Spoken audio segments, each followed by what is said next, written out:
Baik, selamat pagi. Perkenalkan nama saya Nufriyadi Taftazani. Saya dari Kementerian Perindustrian. Hari ini saya akan sedikit mempresentasikan tentang lampiran 6 berita acara hasil pengadaan langsung dan formulir SPK. Langsung kita mulai. Di sini berita acara hasil pengadaan langsung jasa catering kegiatan penyuluhan pencegahan stunting untuk ibu hamil nomor PBJ 33 Dinkes bulan 5 tahun 2024. Di sini kita buat pada hari Senin tanggal 6 Mei telah dibuat berita acara hasil pengadaan langsung untuk paket pekerjaan. Kode paket 123456, nama paketnya jasa catering kegiatan penyuluhan pencegahan stunting untuk ibu hamil. Nilai total HPS seperti yang telah kita kerjakan di lampiran sebelumnya yaitu 139.650.000. Metode pemilihan yaitu metode pengadaan langsung. Nah, di sini ada pembukaan penawaran, evaluasi penawaran. Nomor 1, evaluasi administrasi, nama pesertanya CVE, hasil evaluasinya lulus, evaluasi teknis lulus, evaluasi harga atau biaya lulus. Nah, di sini ada hasil negosiasi biaya sebagai berikut. Nilai penawaran 126 juta, nilai penawaran terkoreksi 126 juta, dan hasilnya nilai negosiasi biaya 126 juta. Demikian berita acara dibuat dan ditandatangani pada hari, tanggal, dan bulan sebagaimana tersebut di atas untuk dipergunakan sebagaimana semestinya. Tanda tangan pejabat pengadaan pada Dinas Kesehatan Kota X. Selanjutnya ada formulir SPK. Kita pakai KOP dari Dinas Kesehatan Kota X, Satuan Kerja Dinas Kesehatan, nomor tanggal SPK nomor 600, PPK Dinkes 5 2024, tanggal 8 Mei 2024. Nama PPK saya sendiri Nufriyadi Taftazani. Penyedianya CVE yang tadi. Paket pengadaan jamuan rapat kegiatan penyuluhan pencegahan stunting bagi ibu hamil. Surat undangan pengadaan langsung. Ini ada berita acara hasil pengadaan langsung nomor sekian. Nah, sumber dananya dibebankan atas DPA Dinas Kesehatan Kota X tahun anggaran 2024 untuk mata anggaran pembelian makanan dan minuman. Nilai kontrak termasuk pajak adalah 126 juta rupiah. Jenis kontrak kita pakai lamsam karena jumlah pasti pesertanya yaitu 2.100. Waktu pelaksanaan 1 hari kalender.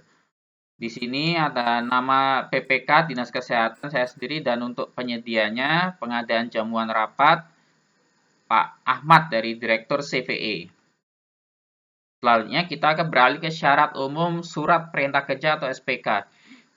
Nomor 1, di sini ada lingkup dan spesifikasi pekerjaan.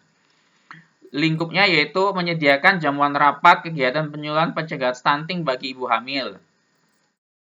Lalu ada spesifik pekerjaan kuantitas, ada porsi 2.100, 2.100 makan siang, kudapan, dan 70 box seperti yang ada di buku kerja. Kualitas barang yaitu seperti yang ada di narasi sebelumnya, kualitas barangnya yaitu makan siang, terkait dengan menu, manis, dan kemasan yang tahan air.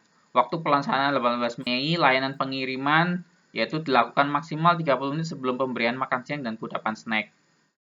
Jam 10, sebelum kudapan snacknya jam 10, makan siangnya jam 12. Jadi ya sebelum itu harus sudah hadir 30 menit sebelumnya. Layanan personel, 1 orang standby di 10 titik kecamatan. Yang kedua, hukum yang berlaku, keabsahan, interpretasi, dan sebagainya. Lalu ada 3, harga SPK telah mempertimbangkan keuntungan, beban pajak, dan overhead, serta biaya asuransi apabila dipersyaratkan. Lalu keempat, ada hak kepemilikan, PPK berhak atas pemilikan semua barang, dan lain sebagainya. Kelima, ada cacat mutu, PMK selalu akan memeriksa hasil pekerjaan penyedia dan memberitahu penyedia. Yang keenam, perpajakan. Jadi penyedia harus berkewajiban membayar semua pajak, retribusi, dan lain sebagainya sesuai dengan hukum yang berlaku atas pelaksanaan SPK.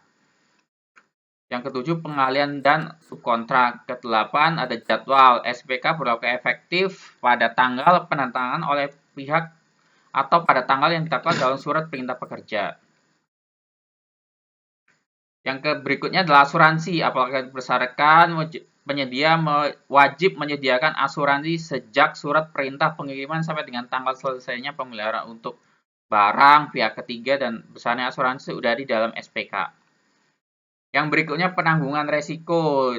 Tentu saja penyedia bersedia menanggung segala resiko. Kehilangan, pertanggungjawaban, potensi resiko, dan lain sebagainya. Selanjutnya adalah mitigasi resiko. Jadi, kita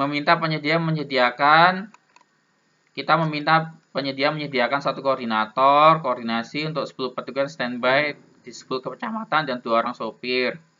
Yang kedua, meminta penyedia melakukan pembaruan informasi terkait perkembangan pekerjaan. Dan ketiga, juga meminta penyedia menyediakan SDM dan backup untuk terjadi gangguan hal yang tidak diinginkan. Berikutnya ada pengawasan dan pemeriksaan. PPK berwenang melakukan pengawasan dan pemeriksaan terhadap pelaksanaan pekerjaan yang dilaksanakan oleh penyedia. Lalu poin 12 adalah laporan hasil pekerjaan. Jadi setiap pekerjaan harus ada laporan hasil pekerjaannya untuk membuat dokumentasi dan lain sebagainya. Nomor 13, waktu penyelesaian pekerjaan. Jadi, kecuali SPK diputuskan lebih awal, penyedia berkewajiban untuk memulai pelaksanaan pekerjaan pada tanggal mulai kerja dan melaksanakan pekerjaan tersebut. Jika tidak selesai, ada berupa sanksi keterlambatan. Poin berikutnya, 14, serah terima pekerjaan. Setelah pekerjaan selesai, 100%, penyedia mengajukan permintaan secara tertulis kepada PPK untuk menyerahkan pekerjaan.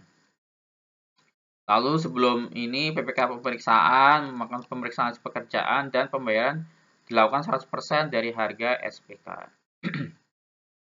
Poin berikutnya 15, jaminan bebas cacat mutu atau garansi. Jadi PPK dibantu staf teknis akan menyampaikan pemberitahuan cacat kepada penyedia.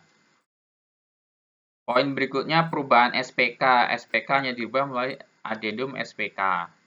Poin 17, penggantian dan pemutusan SPK. Poin berikutnya ada di penggantian SPK. Wajib membayar penyedia sesuai dengan prestasi yang dicapai. Lalu berikutnya ada pembayaran. Nah, pembayaran prestasi hasil pekerjaan dilakukan dengan ketentuan penyedia mengajukan tagihan.